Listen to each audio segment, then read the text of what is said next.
Mara nyingi historia haibadilishwi na matukio makubwa pekee.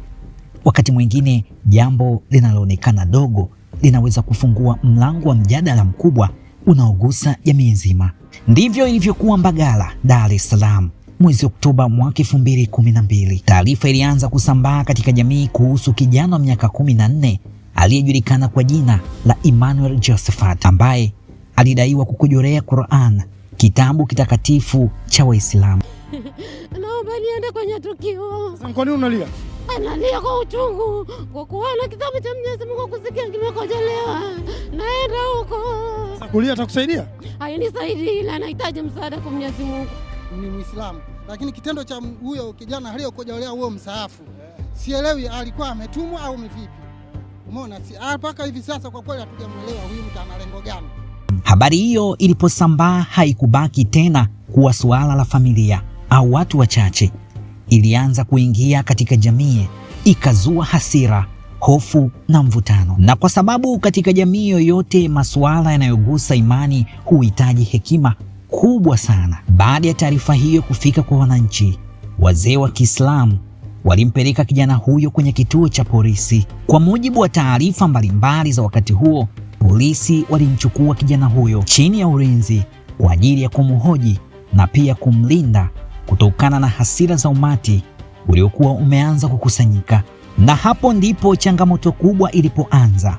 Kwa upande mmoja, polisi walikuwa na jukumu la kuhakikisha sheria inafuatwa, lakini kwa upande mwingine walikuwa na jukumu la kuhakikisha maisha ya kijana huyo Emmanuel yanalindwa. Baada ya watu wengi kufika eneo la kituo cha polisi, hali ya usalama ilianza kuwa tete.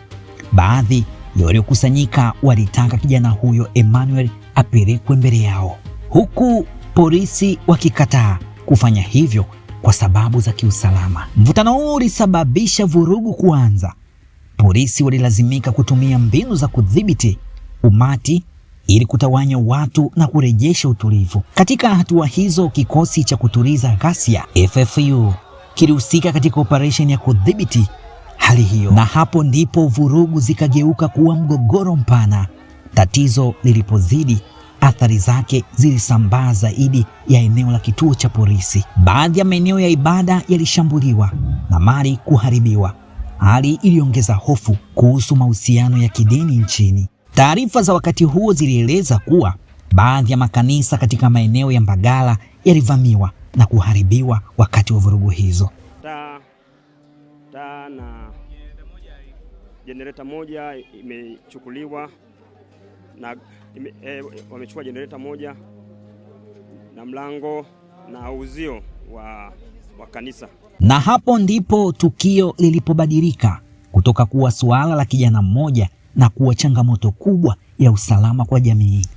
Wakati hali ikianza kuwa tete katika maeneo ya Mbagala, macho ya taifa yalielekezwa kwa viongozi wa serikali na viongozi wa dini ili kuzima moto wa taharuki uliokuwa umeanza kuwaka. Na kwa wakati huo mkoa wa Dar es Salaam ulikuwa chini ya uongozi wa mkuu wa mkoa Said Mek Sadik, ambaye alitoa wito kwa wananchi wa pande zote mbili, Waislamu na Wakristo, kulinda amani na kutoruhusu tukio linalohusisha watoto wawili kugeuka kuwa chanzo cha uhasama mkubwa katika jamii.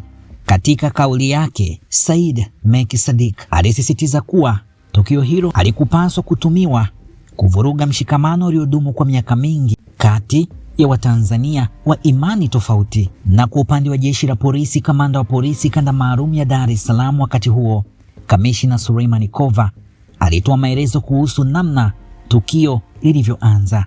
Kwa mujibu wa maelezo yake, chanzo cha mgogoro huo kilitokana na tukio la watoto wawili ambapo mmoja alidaiwa kukashifu Qur'an katika mazingira ya mchezo baina yao. Kova alieleza kuwa kilichokuwa kimeanza kuwa jambo la watoto kilibadilika na kuwa mvutano mkubwa baada ya taarifa kusambaa na watu wengi kuhusika. Kamanda Kova alisema polisi walilazimika kuingilia kati kwa sababu jukumu lao lilikuwa ni kuhakikisha usalama wa kila mtu, ikiwemo kumlinda kijana huyo Emmanuel dhidi ya hasira ya umati huo. Lakini hali ilizidi kuwa ngumu baada ya baadhi ya watu kufika katika kituo cha polisi wakitaka kijana huyo apelekwe mbele yao. Katika wakati ambao hisia zilikuwa zimepanda, viongozi wa dini nao waliingilia kati kusisitiza kuwa imani haiwezi kuwa sababu ya kuvunja amani ya taifa. Shehe mkuu wa Dar es Salaam wakati huo, Sheikh Alhaji Musa Salum, alilaani vikali vitendo vya vurugu na kusisitiza umuhimu wa kuheshimu sheria na kuacha mamlaka husika zifanye kazi yake. Ujumbe wa viongozi wa dini ulikuwa kwamba kitabu kitakatifu na imani ya mtu vinapaswa kuheshimiwa, lakini pia jamii haiwezi kuruhusu hasira kugeuka kuwa uharibifu wa mali au kuwadhuru watu wengine. Serikali ya Rais Jakaya Mrisho Kikwete ilisisitiza kuwa Tanzania ni taifa lenye msingi ya amani na kuvumiliana, na kwamba hakuna mtu au kundi lolote linaloruhusiwa kuchukua sheria mkononi. Lakini tukio la Mbagala halikuacha tu kumbukumbu ya vurugu, liliacha swali kubwa kwa taifa.